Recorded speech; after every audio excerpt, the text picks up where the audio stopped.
Bueno amigos, nuevamente un gusto saludarlos acá en Entre Comillas. Hoy vamos a hablar con Mateo Helves, que es periodista y presentador de noticias del canal City TV. Entonces permítanme, yo lo conecto para que conversemos con Mateo.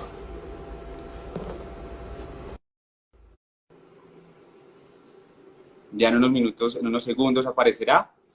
Mateo, como les decía, es javeriano, periodista, lleva mucho tiempo ya vinculado a la casa editorial El Tiempo, que para los que no saben, hace parte, de ahí hace parte City TV y otros medios importantes de comunicación. Ahí tenemos, perdónenme ahorita por los problemas de transmisión que habíamos tenido ahí de conexión, pero ahí tienen entonces a Mateo. Ustedes muchas gracias por conectarse y Mateo, a ti gracias por haber aceptado esta invitación.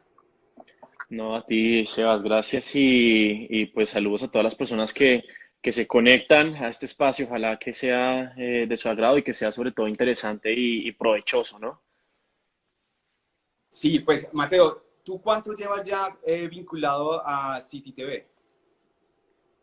Bueno, con City TV llevo poco más de un año. Recuerden que yo antes de estar en City estuve en el Tiempo Televisión. Digamos, yo con el Tiempo Casa Editorial, para los que no saben, el Tiempo es también la casa editorial de City TV. Es decir, City TV es un medio del Tiempo. En la casa editorial llevo 5 años, pero a City llegué hace aproximadamente año y 2 meses aproximadamente. Sí, bueno, pues Mateo, el ideal de esta entrevista es hablar de periodismo en tiempos de pandemia. Esto es algo Ujú. nunca antes visto, ha cambiado la vida de todos nosotros. He hablado con varios colegas y me decían que la manera como ha cambiado la forma de hacer reportería y sobre todo la manera de informar, pues esto le ha dado un vuelco muy grande a los medios de comunicación. Tú eres presentador, estás al día, todos los días al pie de la noticia. Cuéntanos un poco cómo ha sido esa experiencia y en qué ha cambiado la forma de informar. Todo, todo. Digamos, yo nunca hasta este momento pensé que yo podría hacer lo que hago a diario desde mi casa. Para mí eso era impensable. Y de hecho yo como que cuando a mí me hablaban de teletrabajo, yo me alcanzaba como a sentir envidia de la gente que podía hacer teletrabajo porque yo decía, hombre, un periodista nunca va a poder hacer teletrabajo. Esa vaina no se va a poder aplicar nunca con nosotros los periodistas porque pues, claro, como sabemos, tenemos que estar desde la calle, tenemos que estar en el lugar de la noticia. Entonces, obviamente, cuando tú le pones a la gente y a los periodistas la barrera que te impide estar en el lugar de la noticia por seguridad, por todo lo que estamos viviendo y por muchas cosas más, pues obviamente cambia todo el panorama. Las redacciones han cambiado, la forma en la que hacemos el noticiero ha cambiado, incluso la forma en la que yo presento a veces, digamos, yo estoy aquí sentado en el mismo lugar donde entre semana estoy presentando, yo presento desde la casa, entonces por supuesto que todo esto ha sido una novedad y ha sido algo que pues todos estamos como que viviendo por primera vez, me atrevería a decir. Sí, y digamos, hay algo muy importante para resaltarle a la gente y es la esencia, digamos, del periodismo, la reportería como tal. Y eso es algo intrínseco en los que somos periodistas, en los que hemos ejercido el periodismo y hemos estado en medios de comunicación. Y pues infortunadamente ahora no podemos hacer reportería. En tu caso, ¿cómo te ha afectado y cómo has solucionado ese pequeño problema? Bueno, pues digamos, yo como presentador, lo que te digo, entre semana me ha tocado presentar mi sección de internacional. Yo lo que hago en City, además de presentar los fines de semana, es que me dedico a ser editor de la sección internacional los días entre semana. Obviamente es distinto ponerte a redactar y ponerte a presentar una sección desde tu casa, digamos, no tienes las mismas herramientas y por supuesto que hay muchas cosas que cambian. Mm, Hombre, ¿qué te puedo decir yo respecto a mí? Como yo como tal no hago reportería, pero sí puedo hablar de los colegas que la hacen. Y mira, ahorita actualmente nos está tocando operar en el noticiero con solamente un reportero. Tenemos nada más una persona por noticiero en la calle, que En es la la que se calle. encarga, ajá, que es la que se encarga de recolectar toda la información, de ir a grabar las cosas que necesitemos, de ir a las ruedas de prensa a las que haya que ir. Y el resto de, perdón, el resto de periodistas está desde la casa también, así como yo, y están pendientes de la información que llegue, la información que vaya saliendo. Una de las cosas que ha cambiado mucho al cortar de raíz con la reportería de esa manera es que nos ha tocado casi que vivir de lo que las fuentes nos envíen y de la relación que nosotros tengamos con las fuentes. Es decir, vivimos es de los comunicados, del material que nos envíen las fuentes y también, por supuesto, de las fuentes que ya tengamos trabajadas, pues de esa cercanía que tengamos con ellas, también sacar provecho en estos momentos para que la información que demos pues sea lo más auténtica y profunda posible, ¿no? Entonces, obviamente eso también yo creo que afectados los contenidos de los noticieros, no solamente de City, sino me atrevería a decir de muchos noticieros del país.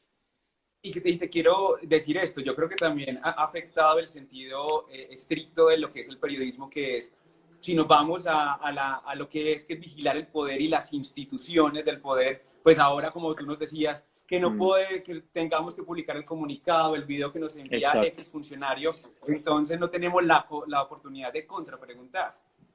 Sí, digamos que hemos tratado de buscar formas para hacerlo. Hemos tratado de buscar formas para que de pronto no sea sencillamente un periodismo de registro y de que lo que nos llegó, lo que dijeron con una rueda de prensa y ya.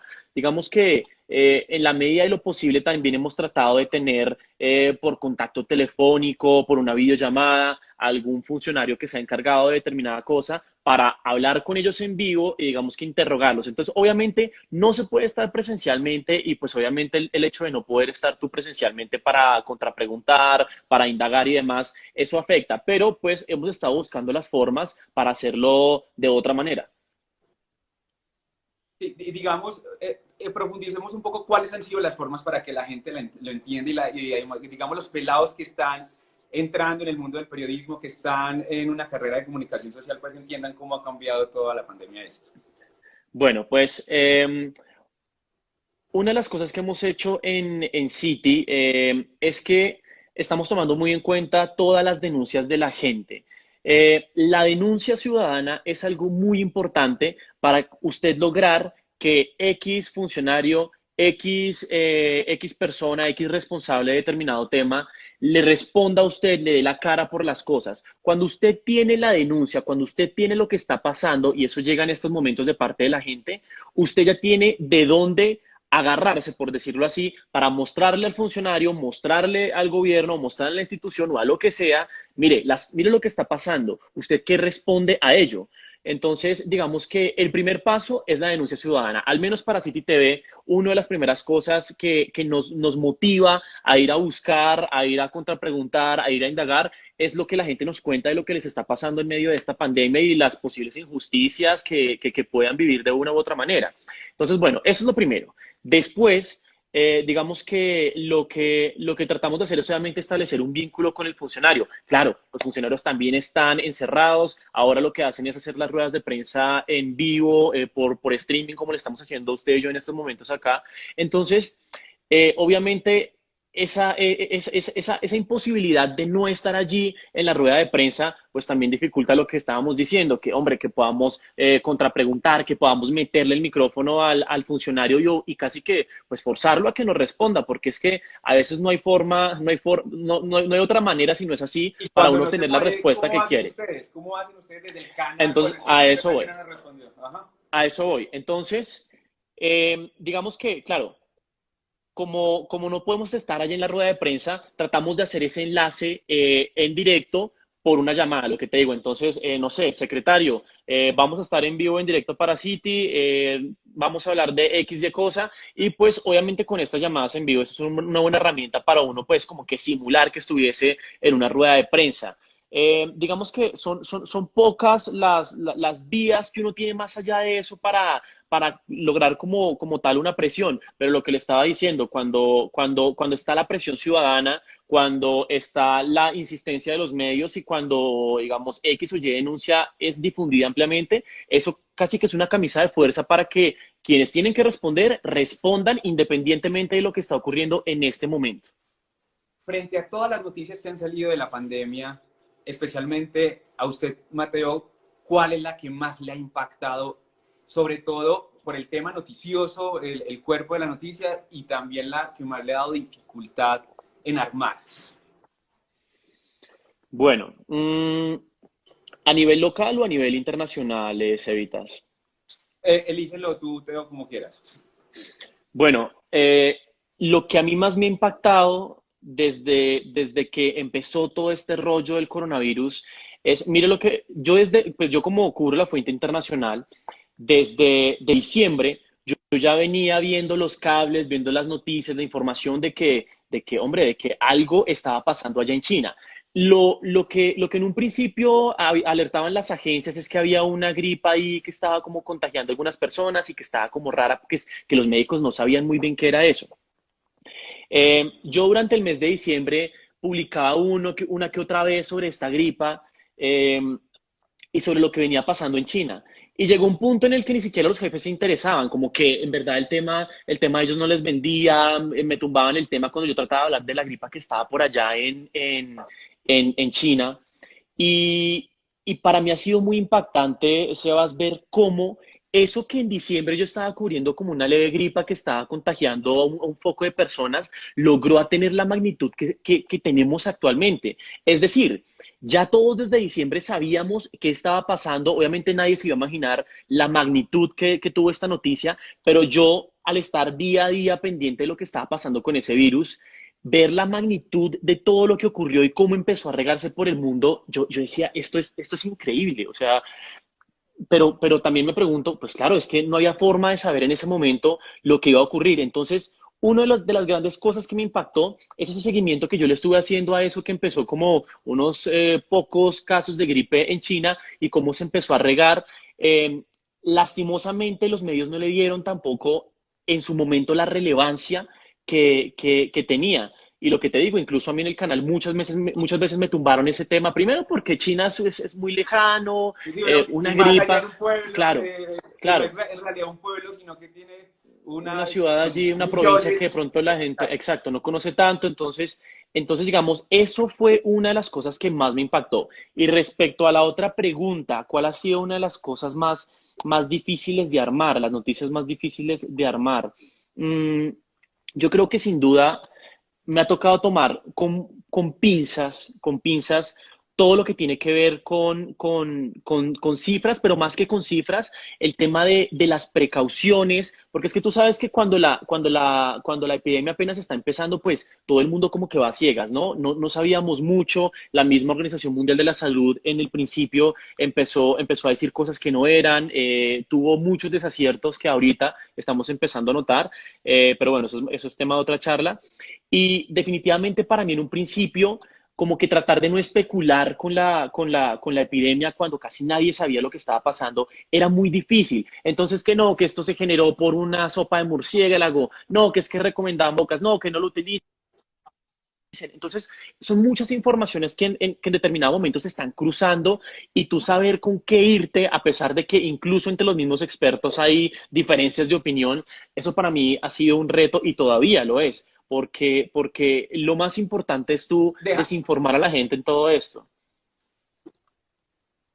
déjame, yo te interrumpo ahí, Teo, porque una de las personas que están viendo la transmisión, y yo también los invito a que le envíen las preguntas acá a Mateo para que podamos charlar un poco más. Nos preguntaba Mateo Falcón-Bajo que cómo hacen desde los medios de comunicación para verificar esa información con tanto tema de las cadenas en WhatsApp, de los trinos, de toda esa información que constantemente nos van llegando a nosotros, sobre todo como periodistas. Entonces, ¿cómo no caer en ese juego de las fake news? Bien, antes que nada hay que aclarar que para cualquier cosa que en este momento uno necesite verificar, uno obligatoriamente, chicos, es que así a la gente de pronto no le parezca o así la gente de pronto esté desconfiando de las instituciones, las primeras personas a las que uno se dirige siempre va a ser el Ministerio de Salud, la Secretaría de Salud o la fuente que esté encargada de determinado tema que esté en cuestión. Eso es el primer paso. Ese es el primer paso. Pero entonces a veces, ¿qué pasa? Un ejemplo reciente. ¿Ustedes se acuerdan de el segundo médico que murió la semana pasada, el domingo o el sábado, no recuerdo bien? El segundo médico que murió, si ustedes recuerdan, Presidencia y también Ministerio de Defensa sacaron unos trinos, sacaron unos comunicados en los que aseguraban que esa persona no había fallecido y desmentían la información. Hombre, pero resulta que esta persona sí había fallecido. Entonces, claro, ahí hay una falta de comunicación interinstitucional, pero ¿cómo hicimos nosotros para pues finalmente determinar si esa persona había fallecido o no. Hombre, pues entonces tú vas ya con otras fuentes que tú tengas dentro del mismo ámbito. Entonces empezamos a preguntarle a fuentes que teníamos del hospital, empezamos a preguntarle a colegas cercanos que cubren la fuente. También nos llegaron denuncias de fuentes muy confiables que nos empezaron a decir pilas, no, es verdad, no sé qué. Entonces, claro, cuando tienes toda esa información, pero acá entonces el gobierno y Ministerio de Defensa te están diciendo que no, que eso no es verdad, tú dices, hombre, pero pues, ¿cómo así? Es que tengo por este lado todas estas denuncias y fuentes muy confiables que me están diciendo que sí, y por acá tengo nada más y nada menos que al gobierno diciéndome que eso no es así. Entonces, claro, ahí hay un dilema grandísimo. Muchos medios se fueron muy rápido con la noticia, nosotros preferimos esperar un poquito, nosotros nos demoramos aproximadamente unos 10, 15, 20 minutos más en dar la información hasta que no estuviéramos 100% seguros de que en verdad esa persona había fallecido. Y más teniendo en cuenta el contraste de fuentes, unos diciendo una cosa y unos diciendo la otra. Finalmente, lo que hicimos para corroborar que esa información en efecto era verídica fue hablar con unas fuentes muy confiables y que nos entregara alguna información que corroborara esa noticia que nos estaban dando. Y solo hasta entonces fue que publicamos la información.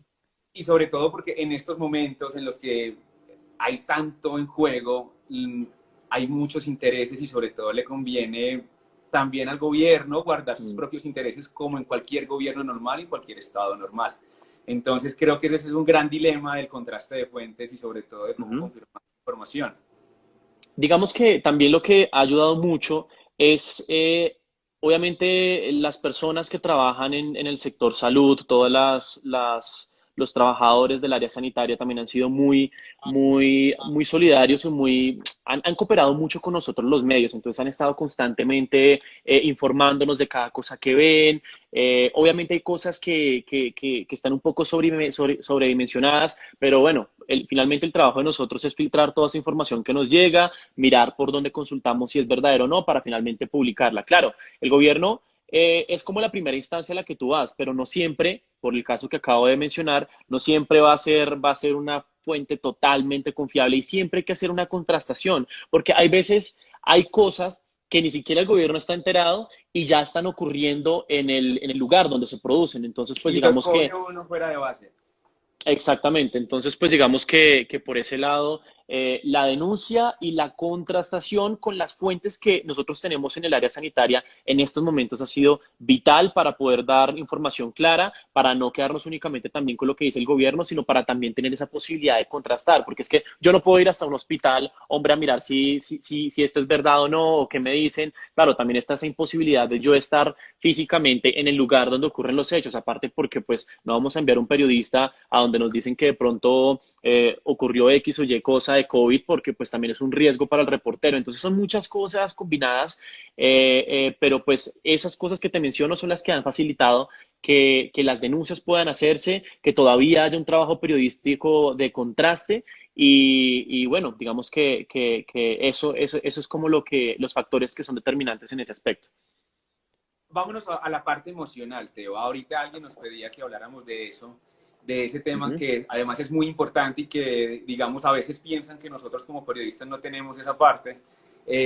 Y es que quiero preguntarte esto, ¿cómo en este mes y medio, casi 2 meses, desde que estamos en el lleno de la noticia del coronavirus, cómo te ha cambiado a ti como periodista? ¿Cómo emocionalmente te ha cambiado? Bueno, yo creo que antes yo quiero decir algo sobre este tema. Tenemos que ser total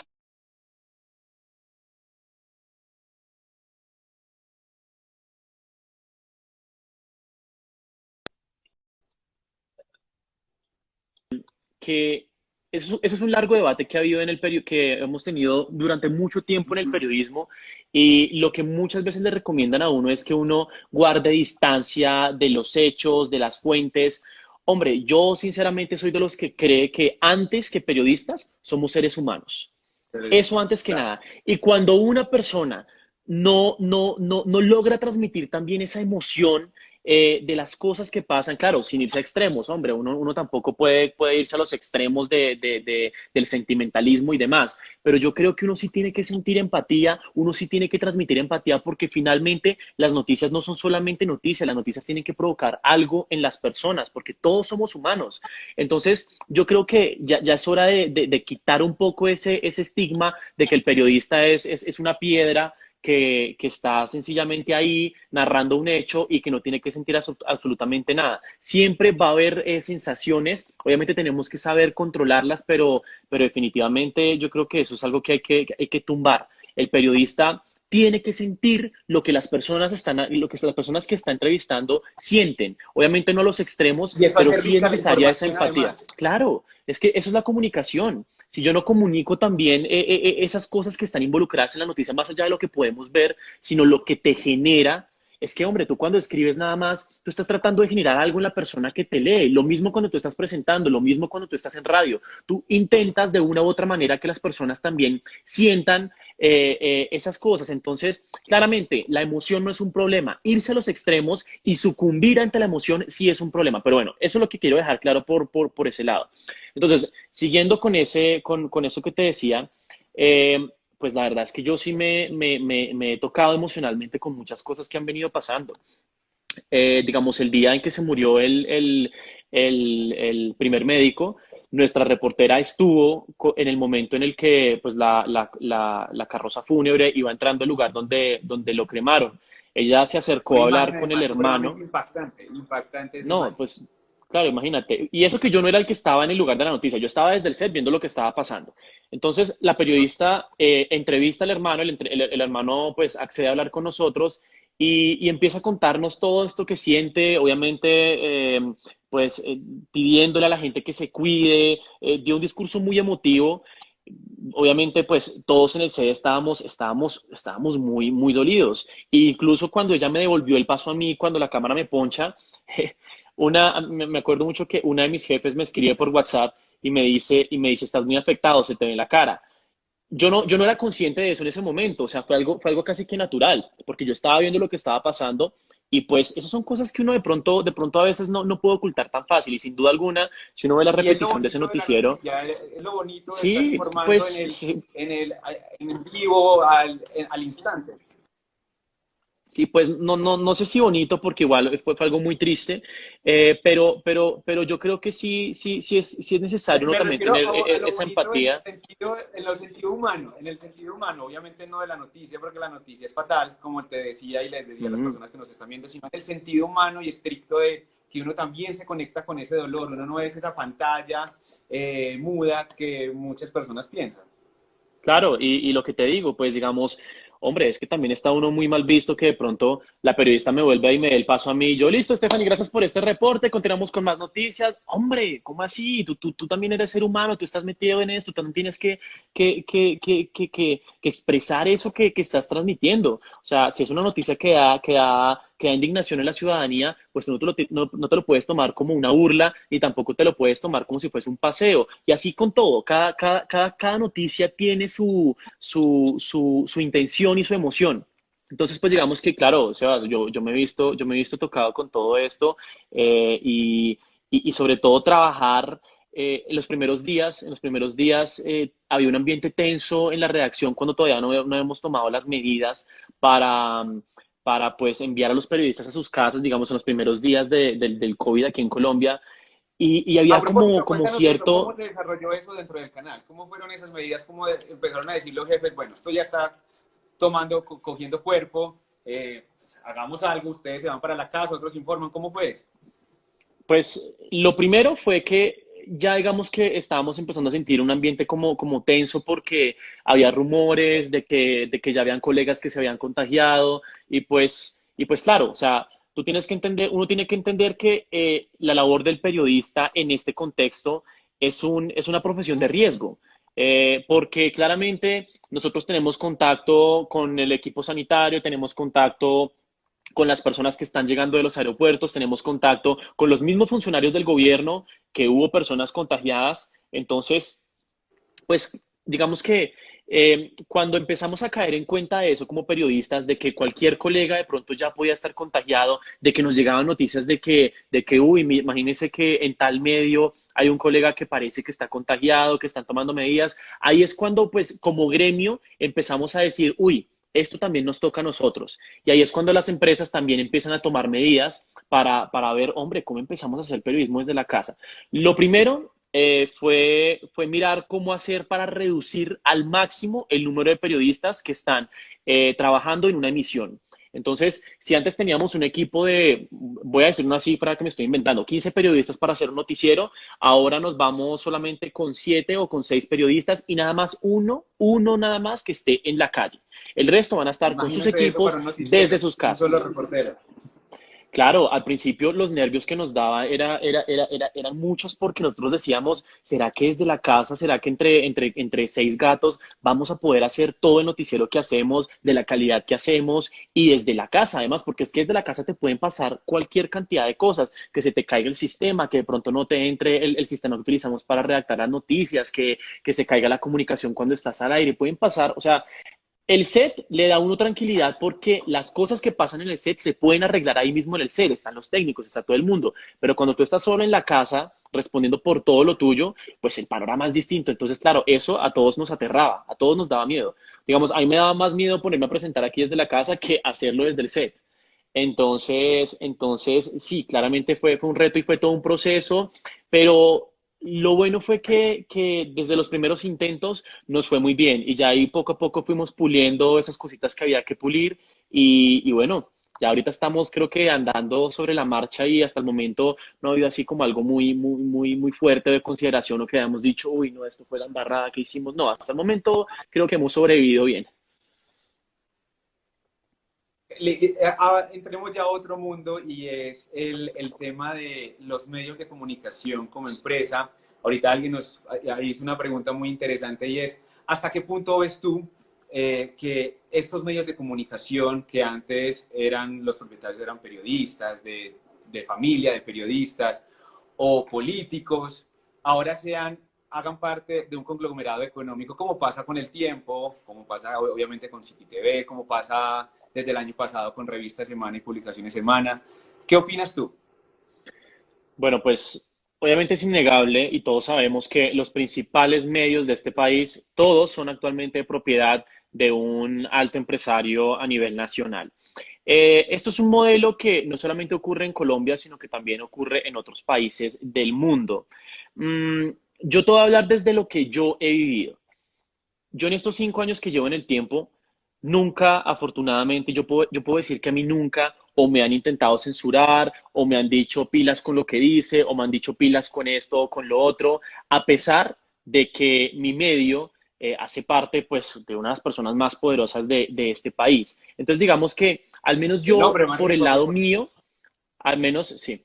Al menos yo por el lado de City TV, no sé cómo será con los colegas del impreso o con los del punto com o con las otras redacciones, pero al menos en City TV yo nunca he sentido la interferencia digamos, del empresario que está detrás del medio con las Ni de decisiones gerencia, editoriales. ni de ninguna otra dependencia que haga parte de la parte económica, que maneje todo este sistema económico, que te digan, esto no puede salir, esto tiene que salir de tal manera, se tiene que sacar así. Es decir, ustedes tienen la sala de redacción, esta parte de lo que les estaba comentando.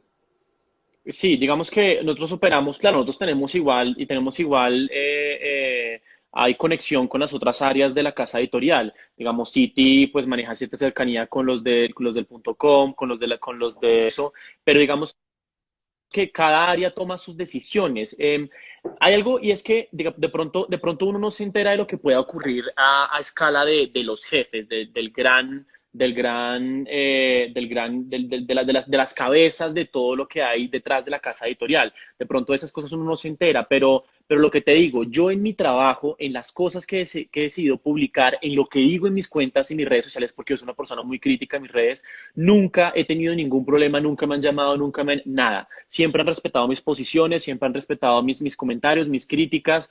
Entonces, pues yo no te puedo decir eso, pero sin duda alguna, que los medios estén en poder de los empresarios, eso sí va a tener un efecto en la información, en X o Y información que se da. Es decir, si yo fuese Semana o si fuese, no sé, si fuese RCN, pues claramente yo no voy a publicar contenidos o a tener ciertas restricciones en publicar contenidos que afecten, por ejemplo, no sé, a las empresas azucareras o a las bebidas de este tipo. Entonces, claro, hay algunas cosas que definitivamente pueden verse un poco, no se pueden trabajar de la misma manera que se podría hacer con otros temas, pero la verdad no creo que esa camisa de fuerza sea como tan grande como a veces la imaginamos, porque es que a veces también solemos ser como muy apocalípticos y se nos olvida los grandes periodistas y las grandes personas que están detrás de esos medios o a la cabeza de esos medios. Entonces, pues, digamos que sí hay cosas, hay contenidos que se van a ver un poco suavizados, es la palabra, porque a veces ni siquiera es que se omitan, se suavizan un poco, está bien, o no se les da, o no se Y les lo da tanto importante es que se haga la despliegue. aclaración también. Es decir, sí, digamos, si salió una noticia muy importante que afecta al Grupo Aval, cuyo socio mayoritario es Luis Carlos Sarmiento, dueño Ujú. de Casa Editorial El Tiempo, pues lo más importante es que se aclare que la Casa Editorial y el canal tienen intereses en ese tipo de información para hacerlo un poco más ético. Sí, exacto. Y además es que Sebas, en esa parte, lo bonito del periodismo y lo bonito de la información es que en el pluralismo encontramos pues la información casi que completa. Es decir, si de pronto, no sé, RCN no puede sacar determinada noticia o determinada información por los intereses que hay detrás de su empresario, entonces muy seguramente Caracol, muy seguramente La Silla Vacía, muy seguramente Semana u otro medio sí lo va a poder hacer. Lo bueno de tener muchos medios es que esas cosas pasan. Entonces, hay como, pues, si de pronto un medio no le da el bombo que una noticia merece, muy seguramente otro sí lo va a hacer. O sea, es muy difícil que usted calle a todos los medios respecto a algo. Yo nunca he visto una sola noticia que, digamos, haya sido censurada en todos los medios. Eso no se da, porque, claro, cada medio hay medios independientes, hay medios que están con determinadas casas o lo que sea, con determinados intereses. Entonces, yo creo que como medios también tenemos que ser conscientes de ese pluralismo, de las ventajas que trae la gran variedad de medios y pues también eso para la gente es muy importante porque tienen de dónde escoger. Ustedes como ciudadanos, ustedes como televidentes, como radioyentes, como lo que sea, pueden escoger, tienen muchas opciones de dónde pegarse. Entonces, eso también es lo Y bonito ahí de, es de la cuando democracia de los medios. y ahí es cuando entra que la gente ya no traga entero, es decir, ya con toda esa pluralidad de medios de comunicación, entonces la gente se puede informar de una u otra manera como quiera y como bien le plazca. Y lo que sí hay que resaltar es que en Colombia, y me atrevo a decir que en el mundo, ningún medio de comunicación es totalmente independiente justamente por la manera como quien los financia, de Mm, cómo nacen. Todos tenemos unos intereses y sí. así digan que no, todos los medios de comunicación van a responder a esos intereses de su dueño. Eso es una Sí, realidad y sucede acá y en cualquier parte del mundo.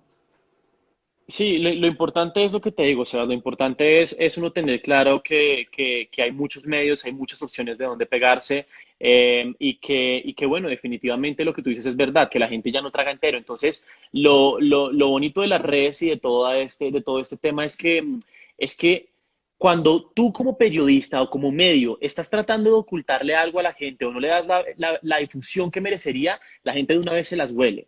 Entonces tú como medio también te ves obligado por reputación, por credibilidad, por tu compromiso con la gente, a hacer las cosas que de pronto incluso podrían incomodar o a tus pautantes o a incluso a tu dueño, al dueño de la compañía, de tu empresa o lo que sea, y de los intereses que pueda haber detrás. Entonces, claro, ahí también los mismos propietarios de los medios tienen que jugársela porque lo que está en juego es la credibilidad del medio que tienen a su poder.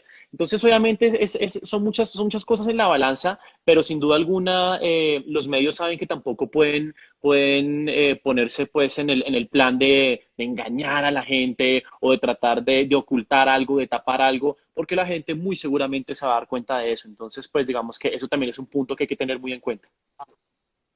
Sí, yo te quiero transmitir esta pregunta que nos hace Amor por la Sandía.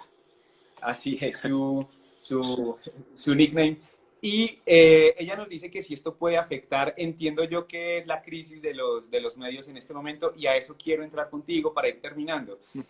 Estamos viendo una crisis bastante dura, todos los medios de comunicación están, o casi todos están en eso, y hemos visto despidos masivos.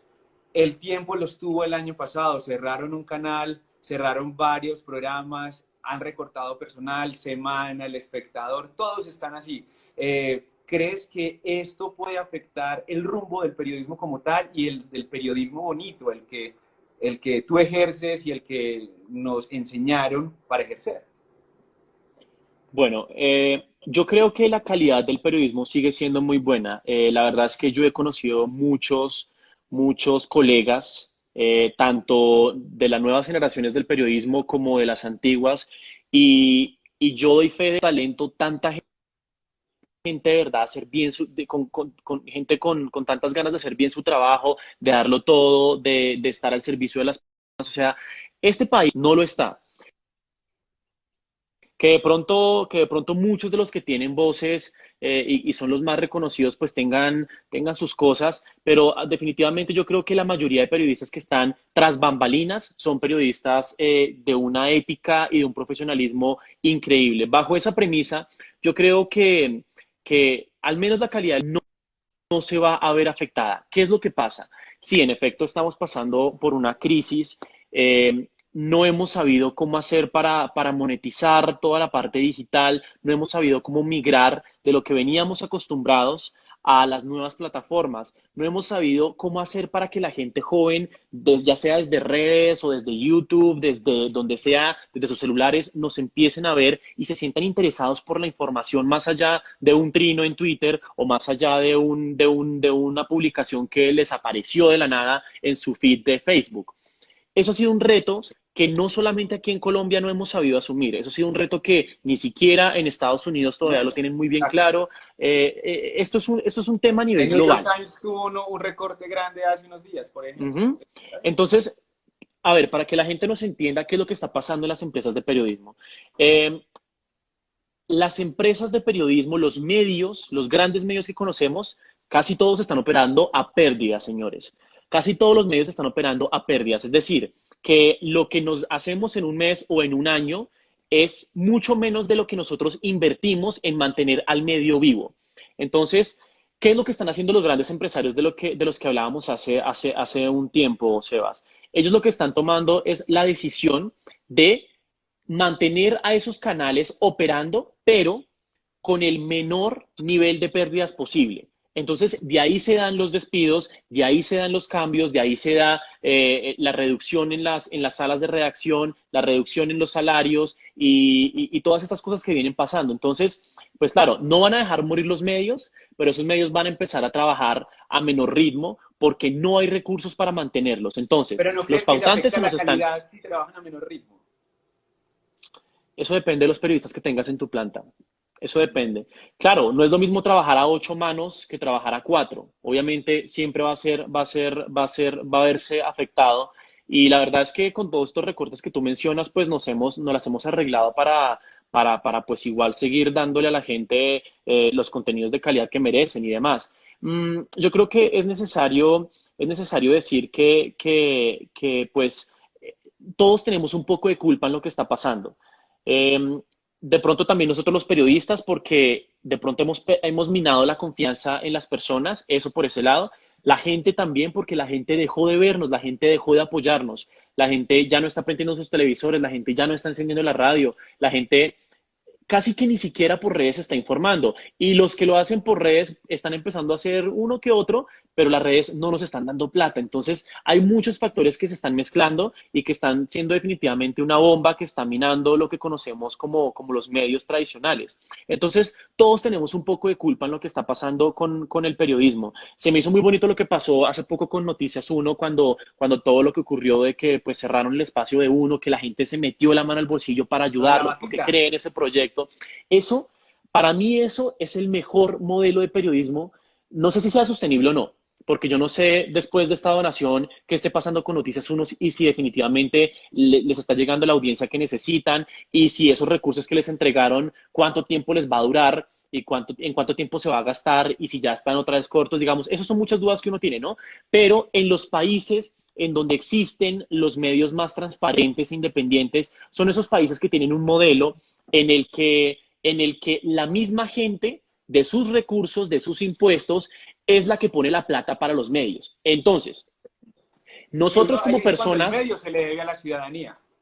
Es eso. exactamente, porque usted no le rinde cuentas absolutamente a nadie.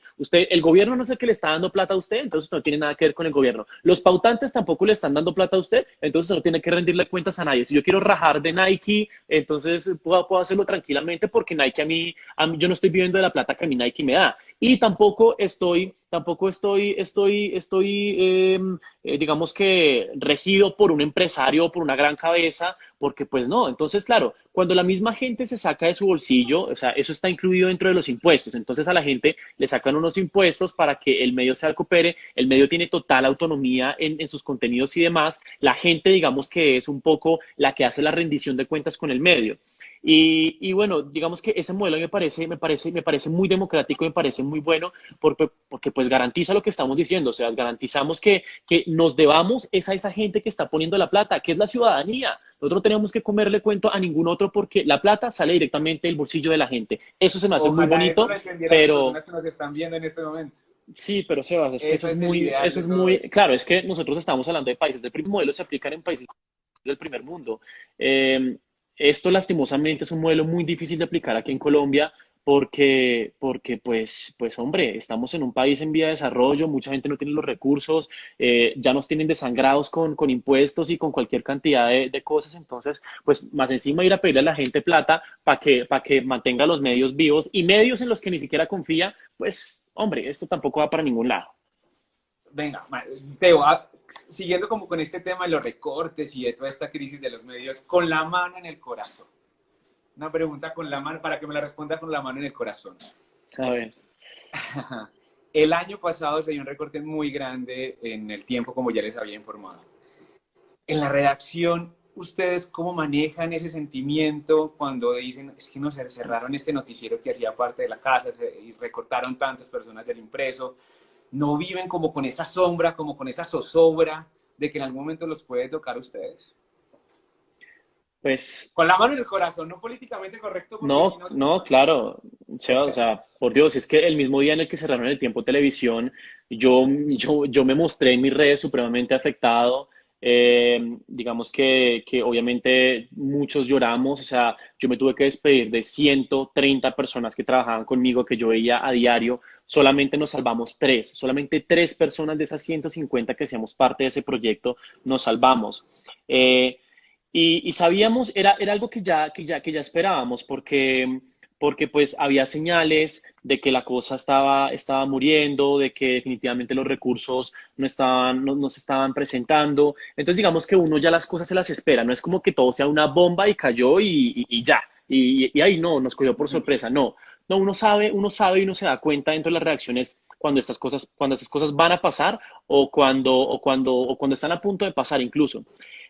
Después de que pasa shock para todas las personas que trabajan en la empresa, independientemente de que sea en medios o en cualquier empresa, porque él trabaja en una gran empresa colombiana que nada tiene que ver con medios, es más bien como de productos y bebidas, por ponerlo de esa manera. En esa empresa estaba pasando exactamente lo mismo que estaba ocurriendo en el tiempo y en otras empresas de periodismo, en Semana, en El Espectador. Estaba pasando exactamente lo mismo. Estaban empezando a recortar personal, a sacando gente, a cerrar algunas áreas. Y entonces a veces uno también tiene que preguntarse si esto es únicamente algo que está ocurriendo en los medios o si es algo que está ocurriendo a nivel empresarial. Porque recuerda que los medios aquí son empresas. Entonces, ¿esto es algo únicamente de medios o es algo a nivel empresarial? Y yo creería que se inclina más hacia la segunda parte. Es algo que está pasando en muchas empresas del país. Y volviendo al tema, ahora cierro paréntesis. Sin duda alguna, todo se afecta, Sebas. La gente obviamente se siente más down, empiezan empiezan las inseguridades de que yo tengo este trabajo hasta cuándo, porque entonces tú ves que están echando a gente brillante, a gente muy buena, y tú dices, hombre, si están echando a una persona que yo consideraba una eminencia en el periodismo, ¿yo qué puedo esperar acá? ¿Yo qué puedo esperar acá? Entonces, pues digamos que obviamente es un poco difícil, pero uno entre los mismos colegas, pues se va adaptando a los cambios y entre todos nos damos fuerza para seguir adelante. Y O sea pues que ya no sí, tienen hombre, esa zozobra ni esa sombra negra que antes estaba cuando se lo esperaban. sí, claro, ya en estos momentos ya digamos que el tema ya quedó superado. Claro, siempre está la vaina como de que, uy, ¿cuándo será la siguiente? Uno no lo sabe con certeza y de pronto puede haber una siguiente, pueda que no. Eso no lo sabemos nosotros, eso lo deciden otras manos. Eh, por el momento no parece ser que ese sea el caso. Afortunadamente en medio de esta contingencia, pues no ha habido dramas por ese lado. Entonces, pues digamos que sí, pero obviamente todo es una terapia, ¿no? Y entre nosotros, entre los colegas y con el trabajo, pues hay que adaptarse a todo, hermano, y pues Y sí, da, seguir. da muy duro al principio, claro, y el ambiente se siente tenso, pero pues con el tiempo, el tiempo sana todo. Termino con esto para que vayamos a la frase final, Teo. Alguien nos preguntaba cómo hacer para que la gente se informe y lea, pero se informe bien. Yo ayer estaba hablando justamente sobre eso y voy a repetir exactamente lo mismo que dije ayer. Nosotros como ciudadanos tenemos que dejar la pereza informática que nos ha, pues sí, que nos viene agobiando en los últimos años, en los últimos meses. Eh, Nosotros actualmente como ciudadanos, como personas, tenemos la información a la mano como nunca antes. Antes usted como persona únicamente podía dirigirse al periódico o a la radio o medianamente a la televisión para enterarse de las cosas y para tener la información a la mano. Y ahora, irónicamente, que es cuando tenemos todo en la palma de la mano, a 2 clics, no hay necesidad que usted haga ni siquiera 3 clics, a 2 clics usted ya tiene la información que está buscando, un San Google, y usted ya tiene la información que podría estar necesitando. Eh, y aún así, teniendo esa posibilidad, la gente no hace el esfuerzo de informarse. Es decir, lo mismo que gastamos metiéndonos a Facebook es lo mismo que nos gastamos en meternos a un portal de noticias, el que ustedes prefieran, el que sea de su preferencia, para enterarse de lo que está ocurriendo. Y la gente no lo está haciendo, la gente no lo está haciendo y de verdad yo me he dado cuenta de eso, es que la gente no está utilizando las herramientas que tiene a la mano para informarse y entonces pues se pierde toda esa democracia y toda esa gran información que uno puede encontrar en las redes sociales. Entonces, mi consejo es si ustedes quieren informarse, busquen la información, consulten la información, pero es que si no consultamos las cosas, si no consultamos los portales, muy, muy, muy jodido que las noticias nos lleguen en un sobre debajo de la puerta o que nos lleguen por mensaje de texto como, mira, esta es la información que estabas buscando. No, para uno enterarse, para uno estar enterado de lo que ocurre en nuestro país, para uno ser crítico con lo que está pasando, como ciudadano, también tiene el deber de informarse. O sea, nosotros les ponemos la información, y ahí está la información, mírela. El Pero la ciudadano va es a el ver, que la va a tiene que elegir y consultar. tiene que ser responsable. Entonces yo creo que es muy cómodo la posición que ha tenido la ciudadanía últimamente, que es decir, es que los medios no informan, es que los medios, es que no confiamos en esos medios, es que no sé qué. Son Y válidas no esas leen, no críticas ven y en televisión, no algo, escuchan radio. exacto, y en algo tienen razón y eso hay que decirlo, pero pues la gente tampoco se le ve como esas ganas de informarse y de verdad estar enterado de lo que ocurre. Y pues ahí también es un poco de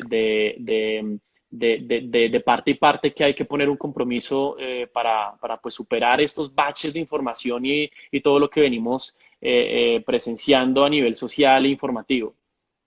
Esto se llama, en entre comillas, Teo, porque me gusta que el entrevistado deje la frase final, que la gente lo recuerde, que la gente diga, le escuché esta frase a Teo y esta es la frase de la entrevista. ¿Cuál es la frase que quieres dejar en entre comillas? Un mensaje para todos. Yo creo que en estos momentos de pandemia, en estos momentos de coronavirus, todos estamos a prueba, todos. Está a prueba la ciudadanía con los valores que está manifestando en estos tiempos tan difíciles. Los medios también estamos a prueba porque nuevamente la gente está viéndonos. Es muy curioso que por estos días las audiencias se estén disparando en televisión, en radio y en los portales. Claro, porque la gente está encerrada en sus casas, en medio de esta contingencia, tienen el deseo de verdad de informarse, entonces la gente está acudiendo a los medios. Es decir, la gente está otra vez viendo hacia los medios, hacia nosotros. Nosotros como medios entonces también estamos a prueba y tenemos que responder a lo que la gente busca en estos momentos. Entonces, estamos a prueba porque tenemos nuevamente que ganarnos esa confianza de la gente y mostrarles a ellos que definitivamente estamos dándoles un servicio, que estamos trabajando por ellos y para ellos. Entonces, todos estamos a prueba, la ciudadanía, los medios e incluso el gobierno. Y yo creo que si todos vamos de la mano en estos momentos, si, si recobramos y retomamos esa confianza y esos hábitos que de pronto perdimos en el pasado, de esto pueden salir cosas muy, muy buenas. Entonces, que esto sea una oportunidad para todos y que definitivamente esta prueba que estamos pasando en este momento, pues nos saque convertidos a todos en nuestra mejor versión. Ese es como el mensaje que yo quiero decir. Aprovechemos esta oportunidad y tomemos esta prueba como con la seriedad que viene al caso. ¿Y cuándo será que volvemos a salir, tío? Porque hay muchas personas nos estaban preguntando, ¿cuándo es que volvemos a la normalidad de nuestra vida? ¿Qué dices tú? Pues, pues eso va a depender de muchas cosas. Eso va a depender, para la persona que estaba preguntando, eso también depende en gran medida de cómo usted, los suyos y los que lo rodean se comporten. Para la muestra un botón. Los países que fueron bien juiciosos con su cuarentena, con sus medidas de aislamiento, que se portaron bien, que hicieron caso de las recomendaciones de la Organización Mundial de la Salud y de sus gobiernos, ya están empezando a ver un poco la luz al final del túnel. Hemos visto que aquellas sociedades que se demoraron en tomar medidas, que se demoraron en entender la magnitud de esto o que se pasaron por la faja la situación, pues son las que están ahorita sumidas en grandes problemas con cifras totalmente disparadas y que definitivamente van a demorarse aún más en volver a la normalidad. La respuesta de cuándo podemos volver a salir está en cómo nos comportemos, así de sencillo. Porque yo no le puedo decir a usted, Sebastián, uy, en junio, en julio ya vamos a poder estar libres y volver a estar con nuestras actividades normales, porque, porque quién sabe si de pronto en X sector ahorita hay gente que no está cumpliendo las medidas, que se vuelve a regar el foco de infección. Eso no depende de mí o del gobierno, depende de todos. Entonces, obviamente es muy difícil dar una respuesta, pero si por lo que yo he visto a nivel internacional y lo que he visto con los otros países me obligaran a dar una respuesta y si yo digo, bueno, si la gente cumple con todo y si nos va bien, yo creo que en 2 meses estaremos ya abriendo medianamente ¿Qué la crees que en 2 meses? economía. No sé, es que la información que llega, que pues digamos que nos llegan también al Congreso de la República, en mi caso, es que Ujú. esto va para largo y va a ser una cuarentena No, claro que sí. por Yo lo que sectores me de la refiero, población. déjame terminar. A ver, dale. Eh, en 2 meses yo creo que vamos a estar entrando en la etapa de retomar muy lentamente determinadas actividades. Va a haber muchas cosas que se van a demorar un muy buen tiempo. Si ustedes lo que quieren es ir a las discotecas o ir a lugares de alta congregación o a temas deportivos, o este tipo de escenarios que tienen una gran cantidad de personas son los que más se van a demorar. Para la muestra un botón, mire lo que pasó hoy con Alemania. Alemania ya decretó que a partir del 4 de abril van a empezar a abrirse lentamente las escuelas, paulatinamente, pero hizo la salvedad de una vez de que todos los eventos deportivos, todo lo que son las grandes aglomeraciones como conciertos y este tipo de cosas, van a estar prohibidas hasta aproximadamente, uy, se me escapa la fecha, creo que hasta agosto o algo así, no recuerdo muy bien la fecha, pero se va a extender muchos meses y están prohibidos. O sea, no es que se sepa si para esa fecha se abren o no, sino que quedan terminantemente prohibidos de aquí a allá. No recuerdo muy bien cuál es el mes, pero es un mes ya entradito el segundo semestre del año. Entonces poniéndonos en contexto, eh, va a hacer falta tiempo. Sean pacientes, compórtense muy bien, dependemos de cómo empiecen a evolucionar las cifras, dependemos de cómo reaccione nuestro sistema sanitario, pero lo que les puedo decir a todos ustedes que nos están viendo y escuchando es que hay que tener un poquito más de paciencia, hay que aguantar un poco más, porque definitivamente esto de aquí a 15 días cuando se acabe este nuevo plazo decretado por el gobierno, esto no va a estar solucionado. Ni retomar los trabajos completamente, como nos No. preguntaba alguien, Sergio Andrés, nada, nada. Es decir, esto va a ser y Y es esto que va para largo. es un riesgo y es lo que está pasando en otros países. Tomar la decisión de abrir la economía, uno tiene que ser muy inteligente en qué momento lo hace y cómo la gente también reacciona a esa medida, porque es que también, nuevamente, también depende de cómo nosotros asumamos cada cosa que vaya pasando en el camino. Porque si yo le digo a la gente, bueno, vamos a abrir determinados espacios, vamos a abrir un poco la economía y a permitir estas X o Y cosas. Si de pronto alguna persona que está contagiada decide salir a alguno de estos espacios, vuelven y se crean focos, o alguna persona irresponsable, o pueden pasar muchísimas cosas. Definitivamente el compromiso de todos va a depender mucho qué tan allá vamos a terminar esto, pero definitivamente todavía nos hace falta tiempo. Todavía nos hace falta tiempo y el tiempo también, yo me excedí un poco contigo y con todos ustedes porque había prometido 20, 25 minutos y ya ajustamos una hora.